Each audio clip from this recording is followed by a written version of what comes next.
부동산의 특성 가도록 하겠습니다. 부동산의 특성. 힘들어요? 네, 힘들어도 참으셔야 돼요, 이제. 네. 신분이 이제 우리 일반인 신분에서 수험생 신분으로 바뀌는 거니까 수험생이 공부하는 건 당연한 겁니다. 그죠? 예, 그러니까 좀 힘들더라도 참고 잘 견디셔야 됩니다. 그리고 일단 그 지난 수업에서도 말씀드렸습니다만 기본입니다. 기본. 학원 수업 지각하지 않고 결석하지 않는 건 기본이고 그다음에 수업에 집중하는 것도 기본이에요. 그 제가 대충 보면 지금은 잘 안 나오는데 한 5월, 6월 정도 가면 제 눈에는 합격자가 보여요. 보입니다. 그래서 5월달, 6월달에 괜히 전 보러 가지 말고 저한테 와요. 좀 더 정확하더라고요, 제가. 그러니까 딱 보면 수업 들었던 어떤 패턴이라든지 수업 듣는 어떤 뭐라고 할까요? 수업 듣는 태도를 보면 대충 합격 여부가 결정이 됩니다. 그러니까 수업 들으실 때 원래 자기가 집중 못하는 성격의 소유자를 할지라도 공인중개사 공부는 열심히 한번 집중해서 한번 해보시는 거고 제가 그런 얘기를 많이 해요. 그 우리가 선택해서 하는 첫 번째 공부가 아닌가 뭐 아니면 그 손 한 가락 안에 꼽을 수 있는 공부가 아닌가라는 생각을 합니다. 그러니까 여러분들이 그동안 했던 공부들은 뭐 초등학교 가고 중학교 가고 대학교 가고 했던 공부들은 사실은 어떻게 보면 의무 교육이었고 그렇게 할 수밖에 없는 공부였던 거. 그러니까 여러분들이 선택해서 하는 공부는 아니었지만 공인중개사 공부는 거의 여러분들이 직접 선택을 해서 하는 공부고요. 그리고 공인중개사 공부하시는 분들은 좀 제가 봤을 때 약간 의식이 있어요. 미래를 대비하는 눈도 보이고. 여러분들 그 앞으로 100년 살아야 되는 세상이잖아요. 그래서 이렇게 있어서는 안 되겠다. 뭔가 내 인생의 어떤 최하한선을 마련해야 되겠다라는 생각에서 학원 오신 거 아닙니까? 그죠? 예, 그러니까 본인이 선택해서 학원 오신 것 같으면 그 행동에 어떤 책임을 질 수 있어야 됩니다. 이게 제가 앞으로 저한테 한 100번 정도 들을 수 있는 말인데요. 자격시험 공부는 이제 1등, 2등, 3등, 4등이 없어요. 1등, 2등, 3등, 4등은 없어요. 1등하고 꼴등밖에 없어요. 그러니까 60점으로 합격을 해도 그 합격이 되는 거예요. 60점으로 합격한 사람과 100점으로 합격한 사람 사이에 차이가 없어요. 그냥 똑같은 자격증이 나갑니다. 근데 59점으로 불합격하신 분들은 그 빵점 맞은 거랑 똑같은 거예요. 1등과 꼴등밖에 없는 겁니다. 강의하는 사람 입장에서는 얼마나 안타깝겠습니까? 이 사람 조금만 더 하면 합격생이 되는데 그냥 빵점 처리가 되는 거예요. 그리고 조금만 더 하시면 60점만 맞아도 그냥 100점이 될 수 있는 그런 거라고요. 1등, 2등, 3등이 없어요. 1등 아니면 꼴등입니다. 그러니까 이왕 공부하시는 거 조금만 더 하시면 좋아요. 제가 매년 겪는 건데 한두 개 차이로 불합격해서 다시 공부하고 이런 경우가 상당히 많이 있습니다. 그러니까 이왕 시작하신 거 유종의 미를 거둘 수 있게끔 다시 한번 다짐을 한번 해보시는 게 좋아요. 수업 태도 상당히 중요합니다. 수업 태도는 그게 처음에 습관 어떻게 들으냐에 따라서 상당히 결정이 납니다. 이게 되도록이면 뭐 뒤에 앉아 계신 분들 웬만하면 앞에 앉아 주셔야 돼요. 앞에 앉으면 집중력도 좋아지고요. 합격 확률이 높아져요. 앞에 앉으신 분들 다 합격하셨어요. 작년에 여기 앉아 계신 분 합격하셨어요. 여기 다 합격하셨어요. 나 합격자를 알려줄까? 나중에 알려줄게요. 좀 친해지면. 저 별로 안 좋아. 그 상태 뒤에 가면 별로 상태 안 좋아. 앞에 오세요. 왜 앞으로 오셔야 되냐면 이게 한번 앉기 시작하면 그때부터 이게 거의 지정석 비슷하게 돼요. 그 지정석 비슷하게 됩니다. 나중에 이제 1월 달이나 3월 달에 고비가 한번 있어요. 재수생들이 와서 이제 여기 내 자리인데 그러면 아니다 작년부터 내 자리였다 그러고 막 싸우고 그런 경우가 간혹 있긴 한데 그런 경우를 제외하고 나면 한 번 앉으면 계속 그 자리에 앉기 때문에 처음에 앞으로 진입 못하시면요 앞으로도 계속 앞으로 진입 못하실 가능성이 있어요. 근데 웬만하면 앞에 앉으시면 집중력이 상당히 높아지니까 그런 부분도 자리 정도도 한번 생각을 해보시는 게 좋습니다. 그리고 앞자리 앉으려고 나중에는 자리 싸움도 하거든. 좀 일찍 와야 돼요. 근데 일찍 와서 놉니까? 공부한단 말이에요. 그러니까 앞자리에 앉으면 그만큼 공부 시간 자체를 많이 할애할 수 있다라는 특징도 있으니까 처음에 공부 시작하실 때 이건 제가 특별히 예를 드리는 말씀이에요. 그러니까 그렇게 한번 방법을 찾아보는 것도 좋을 것 같습니다. 집중 열심히 하셔가지고 꼭 합격할 수 있는 방법을 한번 찾아봅시다. 그러면 진짜 이 바닥에 너무 오래 있어도 안 돼. 그냥 잘 모를 때 얼렁뚱땅 합격하고 나가야 되는 바닥이지 이 바닥에 너무 오래 있으면 안 된다니까. 오래 계신 분들한테 미안하고요. 예. 어떻게 교재 그러면 17쪽 들어가기 전에 우리 잠깐 16쪽에 한번 가보세요. 16쪽에. 16에 가시면 공지, 공한지, 유휴지, 휴한지 하고 밑에 보니까 빈공간이 조금 있죠. 그죠? 예. 그 빈공간에다가 제가 지금부터 설명을 좀 드릴 거니까 이거 필기를 하는데 필기를 완성된 그림을 보고 필기하시는 게 좋아요. 그러니까 일단 칠판 한번 보세요. 자, 작년에도 시험에 나왔기 때문에 사실은 이제 부동산이라는 것은 토지하고 그 정착물 얘기하는 거 아닙니까? 그죠? 토지 배웠어요? 안 배웠어요? 토지 엄청나게 배웠어요. 토지 택지도 배웠고 부지도 배웠고 후보지도 배웠고 이행지도 배웠고 필지, 획지, 나지, 건부지, 대지, 맹지, 뭐 법지, 빈지 뭐 엄청나게 배웠지 않습니까? 그죠? 토지는 배웠고 이제 건물에 대해서 얘기를 할 건데 건물은 시험에 사실 안 나와요. 근데 건물 중에서 상가나 공장은 잘 안 나오는데 주택은 시험에 나와요. 주택은. 근데 이 주택은 사실은 솔직히 말씀드리면 두 군데서 배웁니다. 개론 시간에도 배우고 부동산 공법 시간에도 배우거든요. 근데 공법은 너무 어렵다 보니까 그리고 여기서 비중을 많이 안 두기 때문에 개론에서 제가 한번 간단하게 설명을 좀 드려놓으면 나중에 공법 듣기도 사실 좋겠죠. 그죠? 예, 주택에 대해서 한번 설명해 드릴게요. 일단 칠판 보시고. 중요한 건 지금 걸 필기하는 게 아니기 때문에 제가 쓰지 말라고 하는 거예요. 저 주택을 분류할 때 크게 두 개로 분류를 해요. 크게 분류하면. 하나는 단독주택이고요. 하나는 공동주택입니다. 건축법에 따른, 건축법 시행령에 따른 분류예요. 주택법 시행령에 따른 분류가 아니에요. 그런 것도 나중에 한번 해봅시다. 일단 이렇게 한번 들으세요. 주택을 크게 분류하면 단독과 공동으로 분류한다. 단독주택은 또다시 단독, 다중, 다가구, 공간 이런 게 있어요. 4개. 그래서 한번 따라해보세요. 단독, 다중, 다가구, 공간. 요 4개가 단독주택이고요. 공동주택은 자 또 따라해봅니다. 아파트, 연립, 다세대, 기숙사. 그러면 일단 요거부터 한번 기억을 하셔야 돼요. 제가 왜 따라해보자고 얘기를 하냐면, 이렇게 수업 시간에 따라하면요. 이제 입으로 일단 자기 입이 움직이잖아요. 그죠? 근데 남들이 따라하는 걸 또 귀로 들을 수 있잖아요. 그죠? 이 모든 오감을 다 활용할 수가 있어요. 따라해보시는 게. 그러니까 나중에 여러분들 혼자 소리내서 공부할 수 있는 기회가 많지 않습니다. 독서실이나 도서관에서 소리내서 공부하는 건 거의 불가능하고요. 더 큰 문제는 뭐냐면 이제 혼자 이렇게 자꾸 소리내서 공부하고 있으면 주변에서 이상하게 생각을 해요. 수업 시간에 공개적으로 같이 안 하시면 그런 기회가 많지는 않아요, 여러분들. 특히 남들이 대답 따라하는 걸 귀로 들을 수 있는 기회가 많지 않다고요. 어떤 경우가 있냐면 제가 방금 공동주택은 아파트 연립 다세대 기숙사라 그랬어요. 그러니까 제가 이거 갖다가 몇 번이나 따라하라고 할 거거든요. 공동주택은 아파트 연립 다세대 기숙사, 아파트 연립 다세대 기숙사, 아파트 연립 다세대 기숙사 그러면 어느 순간에 입에 붙어요. 아파트 연립 다세대 기숙사가. 근데 시험에 시계 나오면 어떻게 나오는지 아세요? 다음 중 공동주택이 아닌 것은 이렇게 나와요. 그러고 난 다음에 아파트 연립 다세대 기숙사 뭐 다가구 이렇게 섞어버린다고. 그러면 입에 붙은 사람들은 다가구지 이렇게 바로 체크를 하는데 입에 안 붙은 사람들은 한참 또 생각을 해야 돼요. 심지어 틀리는 경우도 있고. 그러니까 제가 따라하자고 할 때는 따라하는 게 좋아요. 토지를 분류할 때는 크게 단독과 공동으로 분류를 하는데 단독은 또다시 단독, 다중, 다가구, 공간이 있고 공동주택은 아파트 연립 다세대 기숙사가 있습니다. 한 번 더 따라해볼까요? 공동주택입니다. 아파트 연립 다세대 기숙사 시작. 근데 시험에서는 다 공부할 필요는 없어요. 그러니까 필기를 하지 말라고 하는 거예요. 다 공부하실 필요는 없고 다중주택이고 공부 좀 해야 됩니다. 다중주택. 다가구주택이 공부 좀 해야 돼요. 그 다음에 아파트, 연립, 다세대. 왜 이렇게 5개를 공부해야 되냐면 우리 시험이 오지선다기 때문이에요. 그러니까 단독과 공간과 기숙사는 시험에 나오질 않습니다. 나올 수도 없고 예선탈락이에요. 나도 답이 아니고. 그러니까 나오더라도 단독에 2개, 다중하고 다가구하고 공동에 3개, 아파트, 연립, 다세대 주택을 공부하시면 좋습니다. 근데 단독주택과 공동주택을 구분하는 기준이 뭔지 아세요? 단독주택과 공동주택을 구분하는 기준은 구분소유권 등기예요. 구분소유권 등기. 자, 따라해보세요. 구분등기. 구분등기가 안 돼 있으면 단독주택이고요. 구분등기가 돼 있으면 공동주택이 됩니다. 그러니까 무슨 말이냐면 이런 얘기예요. 여러분들 아파트 같은 경우는 구분등기가 다 돼 있어 안 돼 있어요? 돼 있죠. 그러면 301호만 사올 수 있어 없어? 있지. 구분등기가 돼 있으니까. 무슨 말인지 모르 501호만 매매 대상이 돼 안 돼? 되지. 근데 원룸 하는 거니까 원룸. 우리 원룸 투룸 하는 거 알죠? 원룸 투룸 하는 게 대부분 다가구 주택이에요. 뭐라고요? 제가 방금 다 세대라 그랬어요. 다가구라 그랬어요. 다가구라 그랬지. 다가구는 무슨 주택이죠?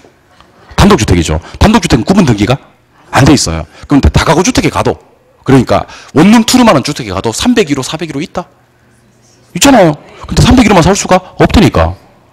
201호만 살 수가 없다니까. 살려면 어떻게 해야 돼? 다 사야 돼. 한 동 전체를 거래 대상으로 삼아야 되는 겁니다. 그러니까 구분 등기가 안 돼 있으면 단독이고요. 구분 등기가 돼 있으면 공동주택이 되는 거예요. 호당 거래가 가능하면 공동주택이고요.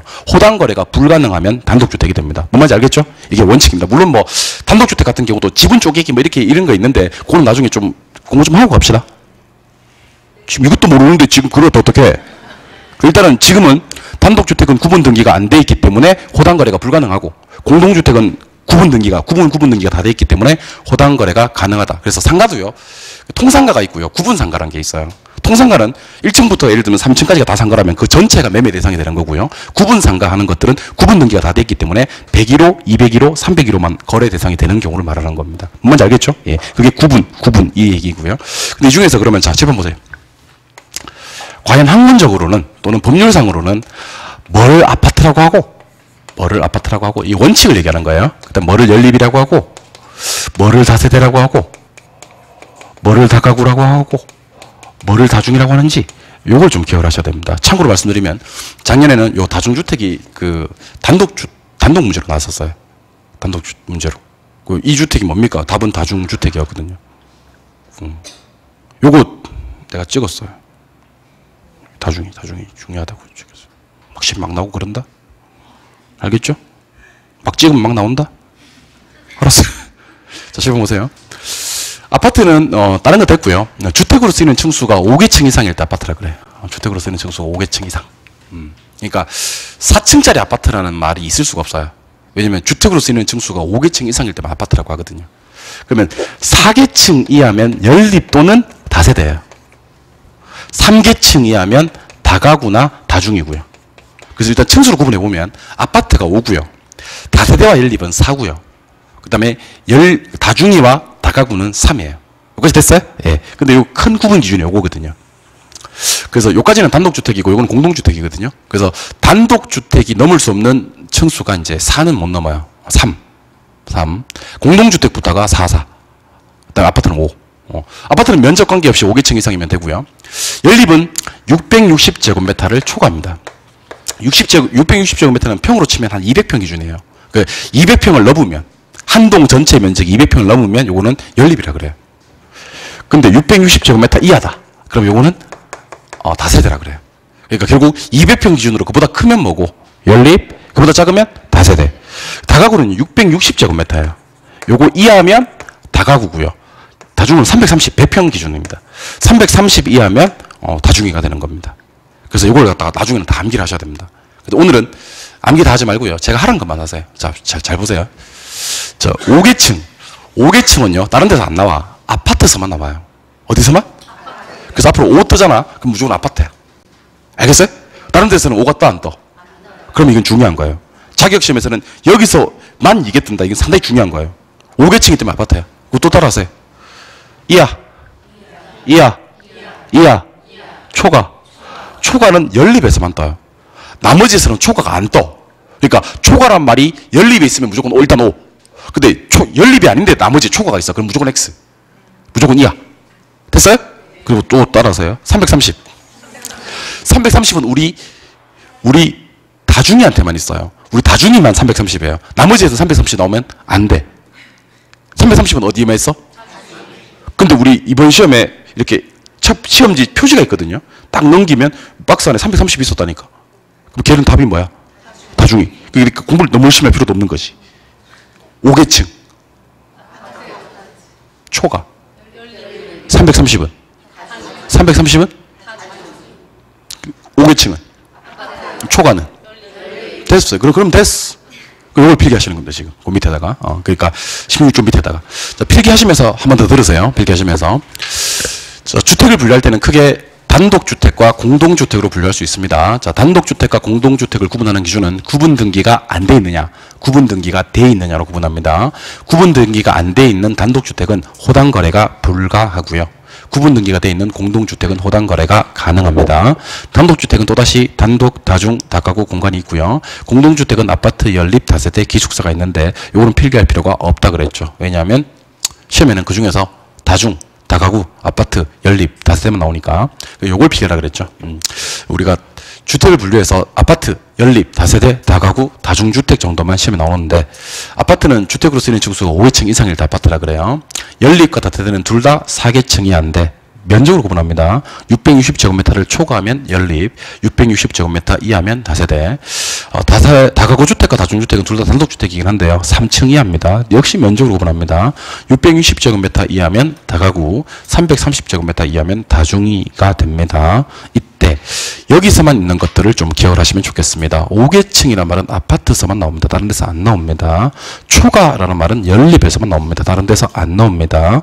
330은 우리 다중이한테만 있습니다. 330 다중이. 그래서 330은 다중이, 초과는 연립, 5계층은 아파트. 이렇게 얘기를 하시면 됩니다. 빠른 속도로 한 번 더 할게요. 계속 들으시면 좋아요. 노출이 많이 되면.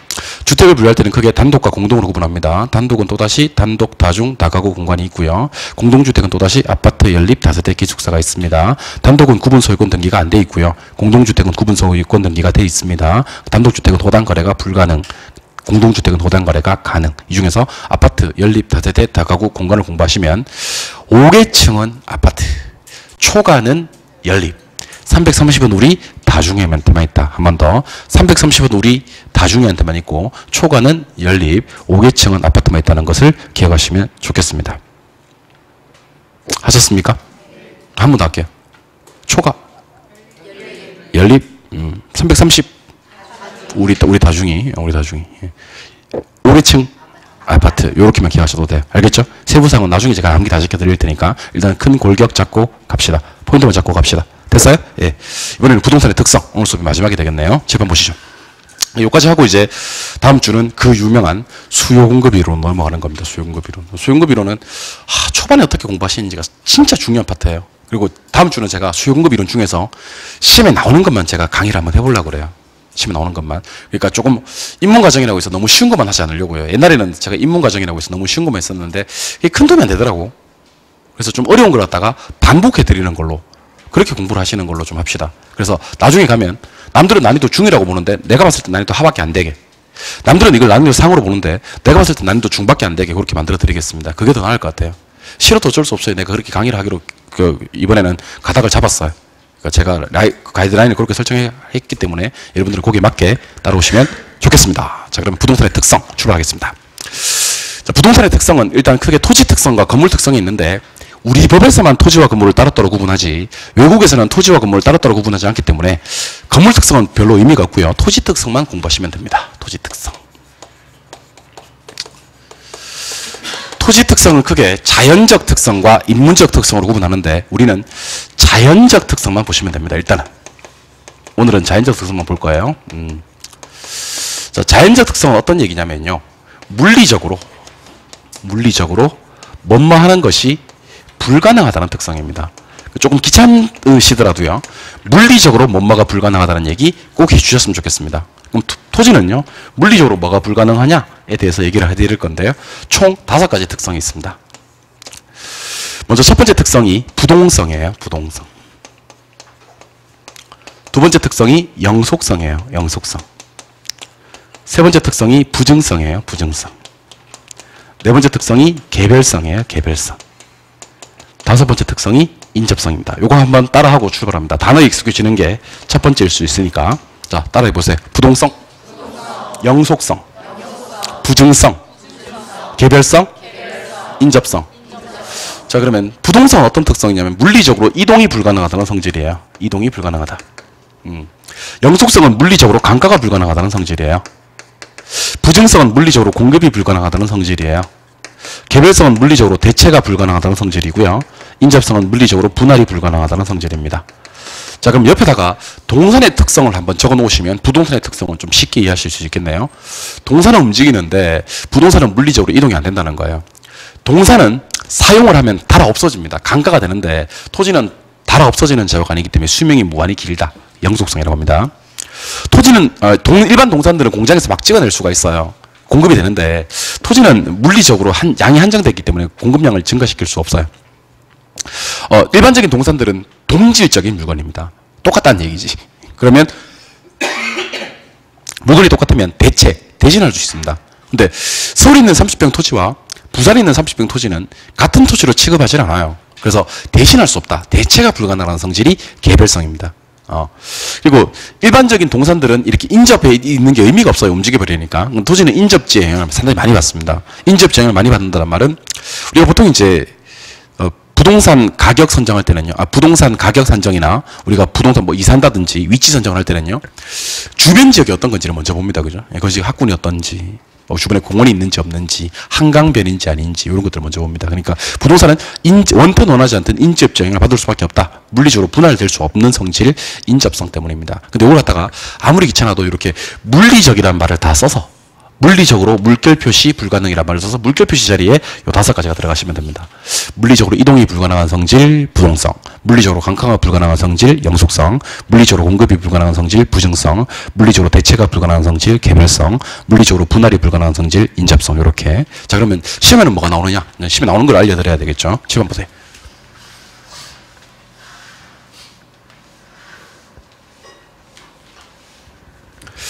자, 먼저 어떻게 보면 부동산의 가장 큰 특성, 부동성에 대해서 살펴보도록 하겠습니다. 한 3개만 공부합시다. 자, 부동성 때문에 벌어지는 일은요, 부동산 시장이 국지화된다는 얘기를 해요. 국지화. 그 다음에 외부 효과와 지역 분석이 이유가 된다 그래요. 지역 분석. 요거는 이제 인접성 때문이기도 해요. 세 번째는 임장 활동을 해야 된다. 자, 그러면 제가 시험 문제가 어떻게 나오는지 알려드리겠습니다. 일단 문제 출제 포인트를 보고 공부를 하시면 기억이 오래 남겠죠. 예. 자, 부동산 시장은 국지화 되거든요. 아직 무슨 말인지 몰라도 돼요. 예. 부동산 시장은 외부 효과에 영향을 받고요. 지역 분석을 해야 되고요. 임장 활동을 해야 됩니다. 근데 이 말이 국지화, 외부 효과, 지역 분석, 임장 활동이 틀리게 나오지 않습니다. 이 말이 그대로 나와요. 시험에서 나올 때. 그럼 어떻게 나오냐면 부동산은 부증성 때문에 임장 활동을 한다. 이렇게 나오는 거예요. 예, 물론 X, 지금 X에 얘기하고 있는 거예요. 예, 대답 안 해도 돼요. 당연히 X예요. 부동산은 영속성 때문에 국지화된다. 이렇게 나오는 거예요. 그러면 또 X가 되겠죠. 그러니까 지금 요 단어들이 틀리게 나오는 게 아니고 요 단어들은 부동성 때문인데 다른 성질 때문에 발생한다라고 나오면 X가 되는 거예요. 그럼 여러분들은 왜 이런 일들이 부동성 때문에 벌어지는지를 아셔야 되는 겁니다. 자, 잘 보세요.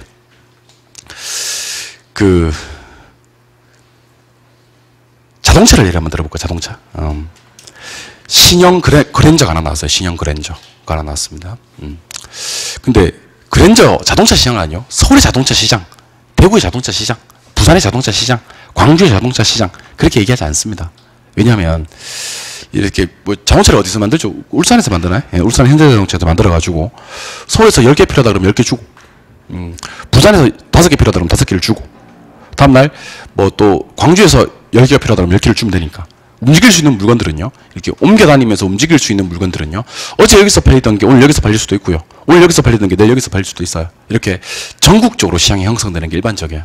근데 부동산은요, 움직일 수 없다. 물리적으로 이동이 불가능하다는 부동성 때문에 지역마다 따로따로 시장 형성이 되어버립니다. 지역마다 따로따로. 우리 이것을 국지화라고 합니다. 국지화. 그러니까 전국적으로의 반대말이 지역마다. 전국적으로의 반대말이 지역마다. 이렇게 지역마다 따로따로 시장이 형성되는 것을 세 글자로 국지화라고 합니다. 그래서 혹시 여러분들 국지화란 말이 잘 이해가 안 되시는 분들은 지역마다 따로따로라고 이해하시면 됩니다. 자, 부동산은 움직일 수가 없다라는 성질, 무슨 성 때문에? 부동성 때문에. 여기서 팔리던 물건들이 여기 와서 팔릴 수는 없다. 그럼 지역마다 따로따로 물건도 있고 지역마다 따로따로 투자도 이루어지고 할 거다. 우리 이것을 국지화라고 합니다. 국지화되는 이유는 무슨 성? 부동성. 쉬운 거 한번 해볼게요. 부동산은 움직여요, 안 움직여요? 안 움직여요? 그러면 사람이 그 장소에 임해봐야 된다. 사람이 움직인다는 것을 임장활동이라고 합니다. 그래서 실제로 중개업 할 때 이런 단어를 많이 씁니다. 임장하고 올게요, 임장하고 올게요, 이렇게 얘기를 합니다. 배운 사람들은 임장하고 올게요, 이렇게 얘기를 해요. 못 배운 사람들은 좀 나갔다 올게요 라고 얘기를 하고 볼일 보고 온다고 얘기하고 막. 응? 배운 사람들은 뭐 한다고요? 임장활동 한대요. 임장활동. 그러니까 임장은 부동산 안 움직이니까 사람이 그 장소에 임한다. 어떻게 가만히 생각해보면 부증성하고 임장활동은 전혀 관계가 없는 거 아닙니까? 부동산이 움직이지 않기 때문에 내가 움직인다. 부동성하고 관계 있는 거지. 증가되지 않는다는 성질, 부증성하고 임장활동은 전혀 관계가 없는 겁니다. 근데 자격시험이라는 게 사람을 이상하게 만드는 것 같아요. 어떻게 보면 당연한 얘기인데 시험장에서 그게 잘 안 보이는 경우가 있다는 거지. 그러니까 시험장 들어가 있을 때 마음이랑 나왔을 때 마음이 완전히 달라. 그걸 유지할 수 있는 사람이 합격하는 거예요. 시험장에서도 그게 보여야 돼. 근데 자꾸 시험장 나오면 보인다, 그게. 들어가 있을 때 안 보이고. 다시. 부동산은 움직여, 안 움직여? 그건 무슨 성?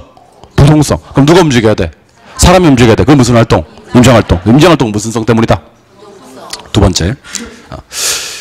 자, 부동산은 원튼 원하지 않든 외부 영향을 받아요. 외부 영향을 받는다. 왜 외부 효과라 그래요? 외부 영향을 받는다. 좋은 외부 효과를 정의 외부 효과라고 하고요. 안 좋은 외부 효과를 부의 외부 효과라 그래요. 그러면 우리 집 근처에 공원이 있대요. 도서관이 있대요. 좋은 학군들이 있대요. 이건 무슨 외부 효과? 정의 외부 효과고. 핵 폐기장이 있대요. 쓰레기 매립장이 있대요. 화장터가 있대요. 이런 것들은 부의 외부 효과가 되겠지. 부동산은 원터는 원하지 않든 움직이지 않기 때문에 외부 영향을 받을 수밖에 없다? 그걸 외부 효과. 그럼 감정평가할 때는요. 지역 분석. 이 단어도 중개 실무에서 진짜 많이 쓰는 단어입니다. 지역을 분석해 봐야 되는 겁니다. 그 부동산 주변에 뭐가 있는지를 분석해 보는 작업. 그러니까 외부 영향을 받는다는 걸 외부 효과. 그 외부 영향을 분석하는 작업을 지역 분석. 외부 분석이라고 하지 않고 그건 지역 분석. 이거는 부동산이 움직이지 않기 때문에 외부 효과도 받고 지역 분석도 해야 되는 겁니다. 그래서 문제 풀다가 자 따라해보세요. 따라해보세요. 자, 손 잡으면서 국지화, 외부 효과, 지역 분석, 임장활동. 요 세 개 단어가 뜨면 무슨 성 때문이다? 부동성 때문이다. 아시겠어요? 예, 이걸 집에 가서 공부 한번 해보면 참 좋아요. 좀 더 체크해 드릴게요. 두 번째, 영속성 보겠습니다.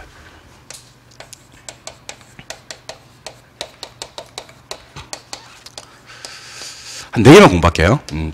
영속성. 자, 토지는 써도 달아 없어지는 재화가 아닙니다. 우리 저기 회계라는 학문 아시죠? 회계. 예.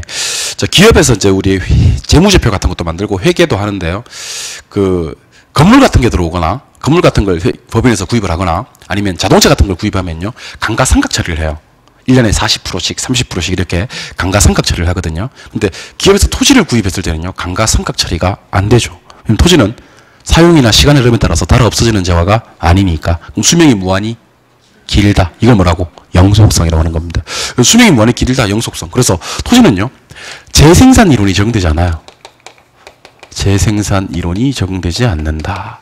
그 다음에 소유와 이용을 분리함에 따라서 임대차 시장이 발달합니다. 임대차 시장. 그 다음에 토지는 가치 보존력이 상당히 뛰어납니다. 가치 보존력. 그래서 투자재로 선호가 된다. 투자재. 그 다음에 장기, 장래, 예측 이런 말이 뜨고요. 그래서 이것도 마찬가지입니다. 시험에서 이 단어들이 틀리게 나오지 않는다는 거예요. 무조건 맞게 나와. 무조건. 나오는 거 정해져 있어. 토지의 재생산 이론 적용되지 않고요. 소유와 이용을 분리해서 임대차 시장 발달하고요. 가치 보존력 뛰어나고 투자재로 선호가 되고요. 장기, 장래, 예측이란 말이 뜨는데 이게 무슨 성 때문입니까? 라고 뜨면 영속성이 나와야 됩니다. 자, 그럼 일단 여러분들이랑 저랑 재생산 이론이 뭔지 소개해드리겠습니다. 일단 재생산 이론의 제일 중요한 말은 재입니다. 재. 재를 우리말로 해석을 하면 다시 보세요. 주식회사 농심에서 새우깡을 1000박스 생산했어요. 사람들이 저거 맛있겠네 그러고 사 먹었어요. 새우깡을 막 사 먹었어. 그럼 새우깡이 소모되고 없어요. 그럼 없어진 새우깡을 저기 농심에서는 뭐 하겠어요? 재생산하겠지. 맞아요? 그럼 또 사람들이 또 사 먹어 안 사 먹어? 그럼 또 소모되지. 그럼 또 뭐 하겠어? 재생산하겠지. 이걸 재생산 이론이라 그래요. 자, 그러면 재생산 이론 무슨 말인지 이해하셨어요? 생산되게 뭐 되고 나면 소모되고 나면 다시 재생산, 또 소모, 또 재생산, 또 소모. 이것의 반복 과정인데 토지는 일단 이게 안 돼. 이게 뭐가 안 돼? 소모가 안 돼. 소모가 안 돼. 그러면 뭐가 돼야 많은데? 소모돼야 재생산하는데 토지는 뭐가 안 되니까 소모가 안 되니까 재생산할 필요가 없는 거예요. 자, 그럼 잘 보세요. 토지는 재생산 이론이 적용되지 않죠? 그러면 재생산할 필요가 없는 것은 생산이 안 되기 때문입니까? 소모가 안 되기 때문입니까? 그렇지. 소모가 돼야 재생산하는 건데. 아, 네, 너무 흥분했네. 예. 별거 아닌데, 너무 흥분했네. 아유, 별거 아닌데 너무 흥분했어. 소모가 돼야 재생산하는 건데 토지는 소모가 안 되니까 다시 만들 필요가 없다는 거지. 그래서 혹시 시험 문제에 재생산 이론이라는 말이 뜨면 첨부부터 잘 배우세요. 재생산 이론이라는 말이 시험에 뜨면 어디 동그라미? 영속성이 어떻게 동그라미예요? 그건 아직 그건 답일 건데 재생산 이론이 시험에 뜨면 어디 동그라미? 동그라미. 다시 만들 필요가 없다. 뭐가 돼야 다시 만드는데? 소모돼야 다시 만드는데 토지는 소모가 안 된다. 소모는 왜 안 된다? 영속성. 이렇게 찾는 거예요. 알겠어요? 두 번째. 자, 콜라. 새우깡. 분필. 요 재화랑 토지, 아파트, 자동차 요 재화의 비교를 좀 해볼게요. 얘들은 수명이 짧아. 금방 소모되고 없어져. 얘들은 수명이 길어. 얘 수명 10년 이상입니까? 얘도 30년 이상이죠? 얘는 수명이 무한대죠? 예. 그럼 수명이 짧은 놈들은 내가 쓰고 남이 쓰고 다시 내가 쓰려고 보면 없어. 그러면 내가 쓰고 남이 쓰고 할 수가 없네. 내가 쓰고 남이 쓰고 하는 것을 갖다 우리는 뭐라고 하냐면 소유와 이용을 분리한다 그래요. 소유와 이용을 분리하는 것은 소유는 내 건데 남들에게 이용하게 하는 거지. 공짜로 빌려줘. 돈 받고 빌려줘. 그래서 우리는 임대차 시장이라고 얘기를 합니다. 무슨 시장이야? 그러니까 빌려주고 돈 받는 시장을 임대차 시장이라고 한다고. 그러면 자동차는 수명이 10년 이상이니까 수명이 긴 편이네. 임대차 시장이 있어 없어? 있어. 있는데 아파트 수명이 이거 기니까 이거 임대차 시장 있고 토지 임대차 시장 있어요. 그러니까 수명이 긴 놈들 가만히 생각해 보면요 임대차 시장이 있어요. 수명이 짧은 놈들 가만히 생각해 보면요 임대차 시장이 없어요. 내가 쓰고 남이 쓰고 내가 쓰려고 보면 없거든. 그래서 문제 풀다가 소유와 이용이 분리된다. 임대차 시장이 발달한다. 첨벌 때 잘 배우셔야 돼요. 자, 남들한테 빌려주고 돈 받아 먹을 수 있으려면 최소한 수명이 10년 이상, 수명이 말 것, 길 것. 토지는 수명이 길어야 짧아요. 그러면 내가 쓰고 남이 쓰고 내가 쓰려고 봐도 있겠네. 그러면 임대료 받아먹고 남한테 빌려줘도 되겠네. 임대차 시장 발달하는 거예요. 그래서 같은 말이에요. 소유와 이용이 분리된다와 같은 말 무슨 시장? 임대차 시장. 요거 영속성 때문입니다. 됐어요? 네, 세 번째. 가치 보존력 투자재. 가치 보존력 투자재. 여러분들 20년만 합시다. 20년만.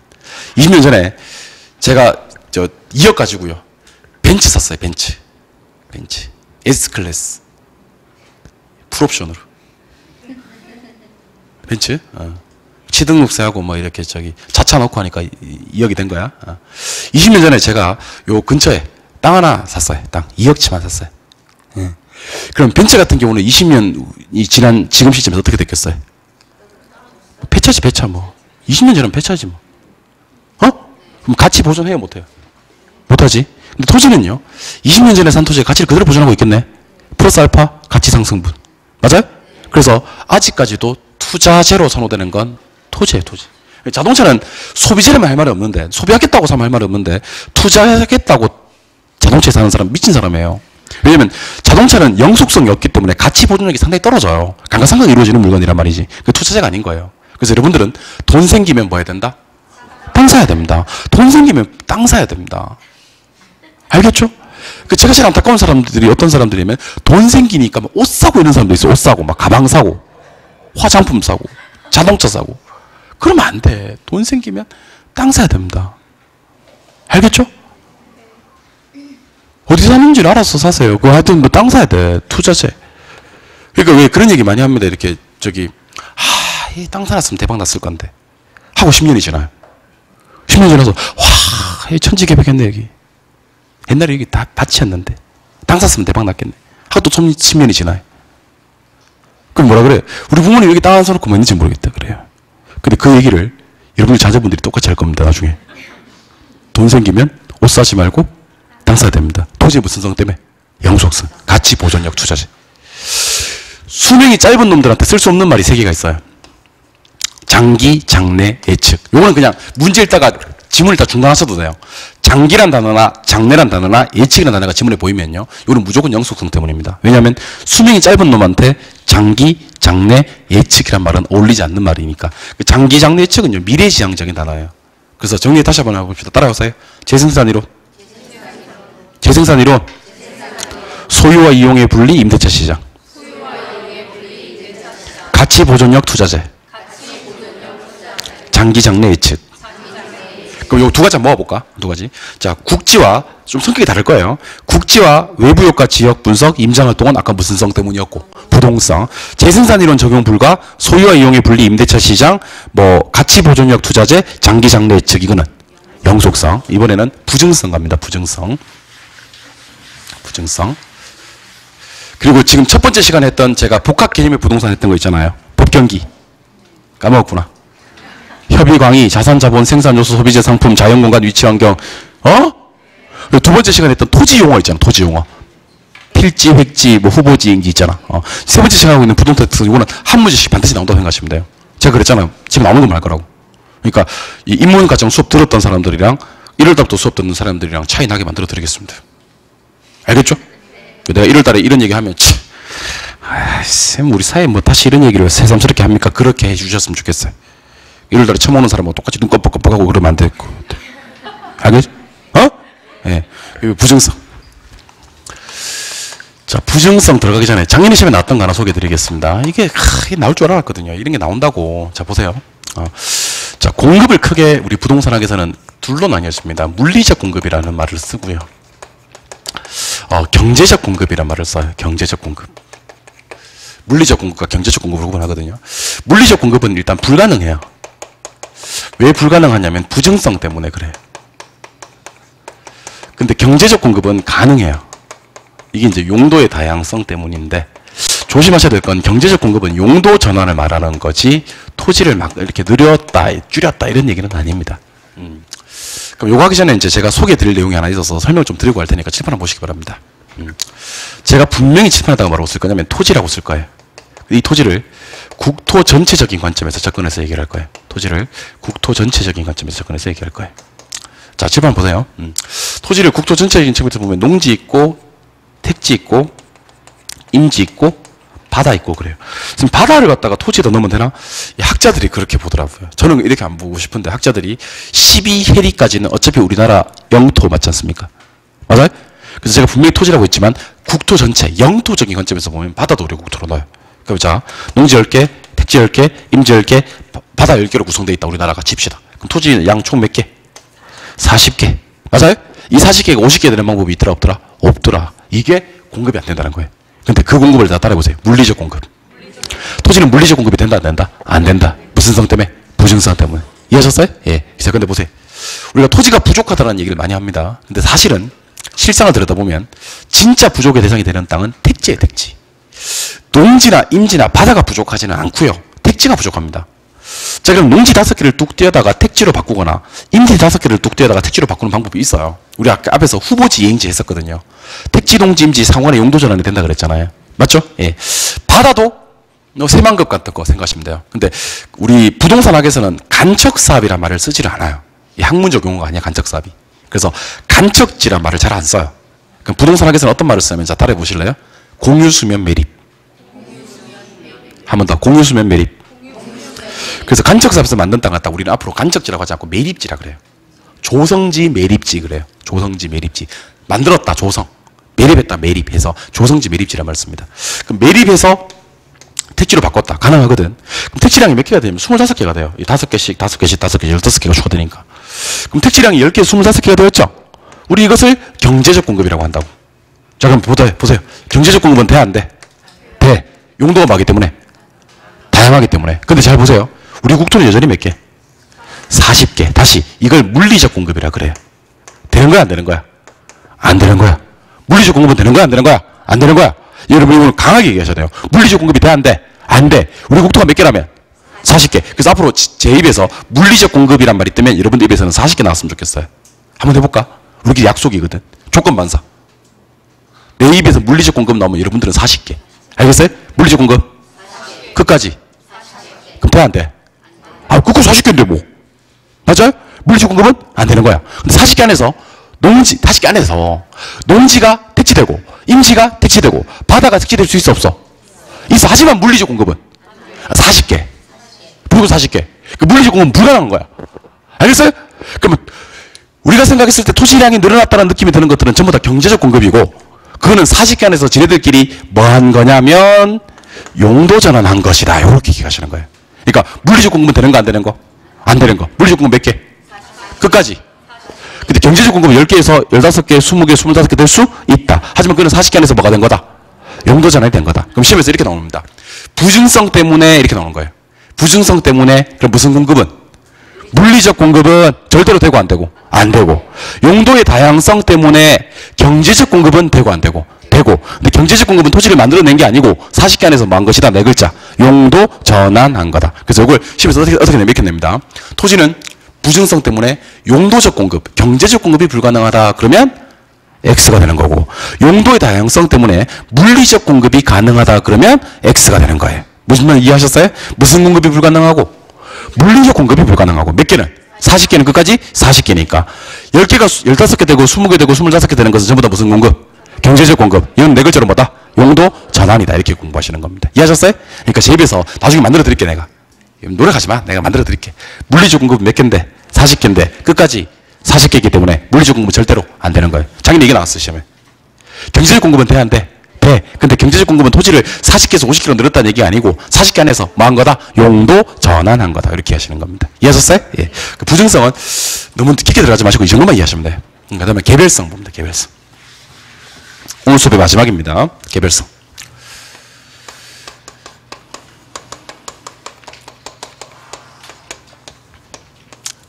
세 개 정도 봅시다. 개별성 때문에 일물일가의 법칙이 토지는 적용되지 않는다. 그래요. 일물일가의 법칙이 토지는 적용되지 않는다. 두 번째는 토지는 개별화되고 독점화되고 개별 분석을 해야 된다. 이렇게 얘기를 합니다. 원리, 이론 도출, 비교가 곤란하다. 그래요. 자, 7번 보시고. 개별성. 자, 개별성과 똑같은 말은 원래는 이질성이라는 말이 더 좋아요. 이질성. 이질이란 말은 동질의 반대말이니까 다르다는 성질입니다.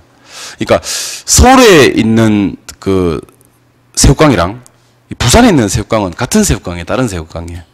같은 새우깡이죠. 서울에 있는 30평 토지랑 부산에 있는 30평 토지는 같은 토지에 다른 토지예요. 완전히 다른 토지죠. 이게 개별성이에요. 그래서 서울의 새우깡이 1,000원이면 부산의 새우깡도 1,000원인가요? 예. 네. 생각하나요? 서울의 스타벅스가 4,100원이면요. 부산의 스타벅스도 아메리카노 4,100원인가요? 스타벅스 4,100원인지 몰라요? 라떼 4,600원, 아메리카노 4,100원. 모르는구나. 예. 아무튼 이걸 갖다 뭐라고 하냐면 일물일가의 법칙이라고 그래요. 그러니까 동일한 물건에는 동일한 가격이 성립을 한다는 게 일물일가의 법칙이에요. 근데 부동산은 물건마다 다른 물건 처리하기 때문에 일물일가의 법칙이 성립될 수가 없다는 얘기입니다. 이해하셨어요? 두 번째. 그럼 토지는 무조건 다르겠네. 다르다는 것을 개별화, 독점화, 개별 분석이라고 그래요. 개별화, 독점화, 개별 분석이 뭔지 알려드릴게요. 물건마다 가격이 다 다르니까 물건마다 감정평가를 따로따로 해봐야 된다는 거예요. 사실은 현대자동차에서 신차가 하나 나왔어요. 제네시스가 나왔어요. 제네시스. 신차 이번에 나왔어요. G70. 몰라요? 나왔어요. G70이. 그러면 가격을 책정했어요. 4,300만 원. 자, 그러면 다른 차들도 다 4,300인가? 예, 다 4,300이에요. 뭔 말인지 모르는구나. 예, 다시 할게요. 말이 안 통해. 그 차가 하나 나왔는데 차 가격이 책정이 됐다고 4,300으로. 근데 이거는 똑같은 물건이잖아. 따라서 어디서 팔든지 간에 다 4,300이에요. 말이 안 통하니까 강의를 못해. 근데 부동산은요, 물건마다 가격이 다 다르기 때문에 물건마다 감정평가를 다 따로따로 해야 된다고요. 이걸 개별 분석이라고 한다고요. 뭔지 알겠죠? 예. 그 다음에 공통적인 원리나 이론 도출, 비교가 어렵다는 것이 또 개별성 때문입니다. 여러분들, 새 차는 비싸고 중고차는 싸나요? 예. 그렇지 않아요, 일반적으로? 이게 원리나 이론이에요. 새 거는 비싸고 중고가 싸다. 여러분들, 새 가구나 새 가전제품은 비싸고 중고 가구나 중고 가전제품은 싼가요? 예. 생각해야 돼? 예.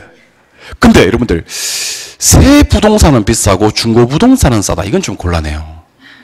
부동산은 그게 적용이 안 돼요. 여러분들, 완전 새 거예요. 완전 새 거. 완전 새 거. 완전 다 대리석이고 막 다 새 거야. 막. 어제 완공됐어, 어제. 근데 강원도 태백에 있어요. 아파트인데. 태백에 있는 아파트. 태백을 무시하는 건 아닙니다. 예. 그리고 완전 다 아직 연탄볼로 때, 연탄볼로. 막 다 쓰러져 가고. 근데 저기 어디 강남에 있어요. 그럼 가격이 비쌀 거 아닙니까? 그러니까 이 새 건 비싸고 중고는 싸다라는 어떤 원리라든지 이론이 부동산에 적용이 안 된다는 겁니다. 부동산은 너무 케이스가 다양하니까. 이게 개별성이에요. 이해하셨어요? 그래서 문제 풀다가 자, 들어보세요. 일물일가의 법칙이 적용되지 않는다는 말이 시험에 틀리게 나와, 안 나와? 안 나와. 일물일가의 법칙이 적용되지 않는 말은 그대로 나와. 근데 이게 어떻게 나오냐면 부증성 때문에 토지에는 일물일가의 법칙이 적용되지 않는다 이렇게 나와. 그러면 OX, X. 자, 일물일가의 법칙이 적용되지 않고 개별화, 독점화, 개별 분석을 하고 원리, 이론, 노출, 비교가 곤란하다는 것은 부동산이 너무 다르다는 성질 무슨 성? 개별성 때문이고. 자, 다시 물리적 공급 몇 개? 40개. 때려 죽여도 40개. 끝까지 40개. 물리적 공급 되는 거야, 안 되는 거야? 안 되는 거야. 그 나중에는 뭐라고 부르냐면 이걸 갖다가 다음 주에 배웁니다. 물리적 공급은 40개에서 고정되어 있다고 배웁니다. 그래서 물리적 공급 곡선은 40개에서 고정. 이걸 갖다가 수직, 완전 비탄력제라고 나중에 얘기를 해요. 지금 몰라도 돼. 일단 물리적 공급은 절대로 되는 거야, 안 되는 거야? 안 되는 거야. 하지만 경제적 공급은 되는데 그건 네 글자로 뭘로 이해하는 거야? 용도 전환으로 이해하는 거야. 이해하셨어요? 예. 다시. 소모가 돼야 다시 만들고 갈 건데 다시 만들 필요가 없어. 임대차 시장이 발달해. 그 다음에 장기 장래 예측, 가치 보존력, 투자재. 이건 수명이 길어서 생기는 성질 맞습니까? 무슨 성? 자, 지역마다 따로따로 시장이 형성되는 건 뭐라 그래요? 국지화. 부동산이 움직이지 않으니까 사람이 움직이는 것을 인정활동. 부동산은 원튼 원하지 않든 외부 영향을 받는 걸 외부 효과, 감정 평가할 때 주변 지역을 분석하는 걸 이거는 무슨 성? 부동성 때문입니다. 그래서 공부하실 때 자 한번 해볼게요. 국지화, 외부 효과 지역 분석, 임장 활동은 부동성, 재생산 이론 적용 불가, 소유와 이용의 분리, 임대차 시장, 가치 보존력 투자재, 장기 장래 예측은 영속성, 물리적 공급은 40개, 끝까지 40개, 때려주게도 40개, 물리적 공급은 불가능. 이거는 무슨 성? 보증성. 택지량이 10개에서 15개 되고 20개 되고 25개 되는 것은 경제적 공급으로 이해를 하는데 이건 네 글자로 용도 전환이지 그것도 40개 안에서 벌어지는 일이기 때문에 물리적 공급은 여전히 불가능하다. 부증성은 예외가 없다고 얘기를 해요. 나중에. 그 다음에 일문일가의 법칙이 토지에 적용되질 않아요. 개별화 구체화 독점화 되고요. 개별 분석을 해야 돼요. 그 다음에 원리 이론 도출 비교가 너무 어렵습니다. 케이스가 너무 다르니까 이거는 개별성 때문이다. 이렇게. 그러니까 지금 외우려고 노력하지 마세요. 여러분들 제가 아까 그랬잖아요. 외우려고 노력해서 외운 것은 오래 못 가요. 암기는 돼. 오래 못 가. 근데 그걸 언제 써먹냐면 시험 막판에 써먹어요. 외우다 안 외워진 것은 나중에 그렇게 해서 단기 전에 써먹어요. 근데 혹시 여러분들 중에서 1년 농사를 짓고 싶으신 분들, 장기적인 계획을 플랜을 짜서 조금 힘을 덜 들이고 갖게 하고 싶으신 분들은요, 제 말 들으세요. 외우려고 노력하지 마세요. 안 외워져. 그리고 외워서 또 지더라도 오래 못 가. 자꾸 반복. 그러니까 제가 또 우리 시험에서 유명한 격언을 하나 알려드리겠습니다. 무한 반복할 마음의 준비가 되어 있는가? 그렇다면 당신은 이미 합격입니다. 대답하세요. 무한 반복할 마음의 준비가 되어 있나요? 그렇다면 당신은 합격입니다. 그러니까 이거 갖다가 네가 이기나 내가 이기나 한번 해보자 하고 외우는 게 아니고 그냥 계속 반복식 읽는 거예요. 아, 부동산 때문에 이런 일이 벌어지네. 아, 요소 때문에 이런 일이 벌어지네. 개별성 때문에 이런 일이 벌어지네. 이렇게 무한 반복을 읽으시면요. 나중에는 외운 적이 없는데 이건 당연히 영속성이고, 이거 외운 적이 없는데 당연히 부정성입니다. 그러니까 시험 칠 때 어떤 얘기를 하냐면, 선생님 내가 알고 푼 게 하나도 없는 것 같아. 다 찍었어. 이렇게 얘기를 합니다. 근데 그 사람들이 나중에 고득점이 나와요. 이게 뭐냐면, 감각이에요. 감각. 하고 싶은 대로 답을 다 체크했는데, 법도에 어긋남이 없어. 다 정답이야. 내가 하고 싶은 대로 해서 이거 3번 같은데 5번 같은데 누가 물으면 대답은 못해. 왜 3번인지 왜 5번인지. 근데 3번 하고 5번 하고 했더니 다 정답이야. 이게 여러분들이 반복해서 생긴 감각입니다. 이 감각을 이길 수 있는 자가 없어요. 알겠죠? 무한 반복할 마음의 준비가 되어 있다면 당신은 이미 공인중개사가 됩니다. 책 한번 보겠습니다. 17쪽 17쪽에 가시니까 제2장에 부동산의 특성 나옵니까? 예, 그 표가 나올 건데 오른쪽이 인문적 특성인데 무시하시고요. 왼쪽에 자연적 특성만 보세요. 표에. 왼쪽에 자연적 특성 봤어요? 예. 토지 자체가 가지고 있는 특성으로서 물리적으로 뭔가가 불가능하다 있어요? 그거 한 번에 네모를 빵 쳐봐요. 가로 안에 있는 말. 물리적으로 뭔가가 불가능. 자, 물리적으로 뭔가가 불가능 네모 쳤어요? 예. 밑에 보니까 부동성 있나요? 부동성 밑에다가 써봐. 부동성 밑에다가. 이동. 부동성 밑에다가 이동. 아니, 표 안에. 그 부동성 밑에다가 이동. 그렇지, 거기다 이동. 영속성 밑에다가 감가. 부증성 밑에다가 공급. 개별성 밑에다가 대체. 인접성 밑에다가 분할. 다시. 부동성 밑에 뭐? 이동. 영속성 밑에 감가. 부증성 밑에 공급. 개별성 밑에 대체. 인접성 밑에 분할. 자, 그러면 물리적과 불가능 사이에다가 보니까 물결 표시 있잖아요. 그죠? 거기다가 방금 제가 불러드린 말을 넣어서 읽어주세요. 부동성은 뭡니까? 물리적, 이동, 불가능. 영속성. 물리적, 감가, 불가능. 부증성. 물리적, 공급, 불가능. 개별성. 물리적, 대체, 불가능. 인접성. 물리적, 분할, 불가능.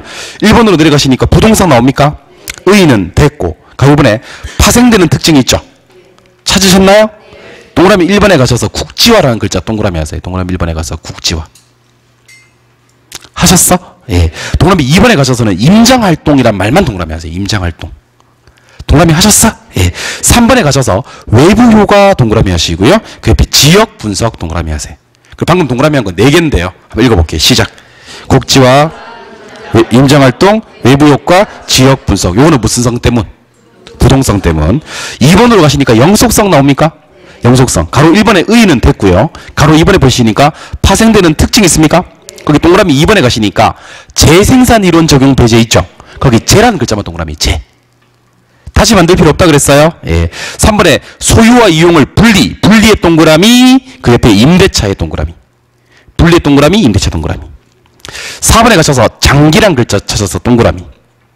4번에 장기. 바로 옆에 가로 안에 있습니다. 장래 동그라미. 그 옆에 예측 동그라미. 장기, 장래, 예측 동그라미 했습니까? 예. 바로 옆에 가치 보존력 할 때 보존력 동그라미. 보존력. 보존력 동그라미 했습니까? 예. 밑에다가 쓰셔요. 투자재. 보존력 밑에다가 쓰세요. 투자재. 여러분들 방금 동그라미 한 거랑 쓴 거랑 한번 읽어주세요. 자, 첫 번째는 어떤 이론을 적용할 수 없다? 재생산 이론을 적용할 수 없다. 소유 이용을 뭐해서? 분리해서 어떤 시장 발달한다? 임대차. 어떤 단어들이 뜬다? 장기, 장래, 예측, 가치 보존력. 그래서 뭐로 선호된다? 투자재. 이런 말들이 뜨면 무슨 성? 영속성. 자, 넘기십니다. 넘기시면 3번에 부증성 있습니까? 걔는요 1번에 의가 중요합니다. 의 밑에 보시니까 표 있습니까? 표? 물리적 공급과 경제적 공급 그 두 개 묶어 놓으시고 앞에다가 별 하나 빵 때립니다. 별 때렸습니까? 예. 한번 천천히 대답해 보세요. 물리적 공급은? 불가능. 40개니까 불가능하죠? 예. 무슨 성 때문에? 부증성. 수직이고 완전 비탄력적이고 예외 없습니다. 예. 경제적 공급은? 가능.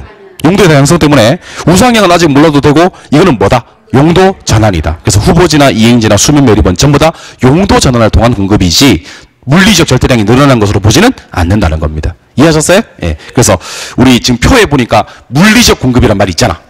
첫 번째 줄이. 두 번째 줄이 경제적 공급이란 말이 있잖아. 그래서 우리끼리 약속인데 물리적 공급 앞에다가 이렇게 한번 써볼까? 물리적 공급 표 앞에다가 40개 화살 표시 40개. 우리끼리 약속이에요.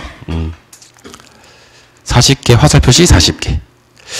경제적 공급 앞에다가 10개 화살 표시 25개. 이렇게 한번 써보죠. 10개 화살 표시 25개. 그래서 앞으로는 이제 우리끼리 복잡하게 얘기하지 말고 우리 단순하게 얘기합시다. 40개 되는 거 무슨 공급? 물리적 공급. 되는 거야, 안 되는 거야?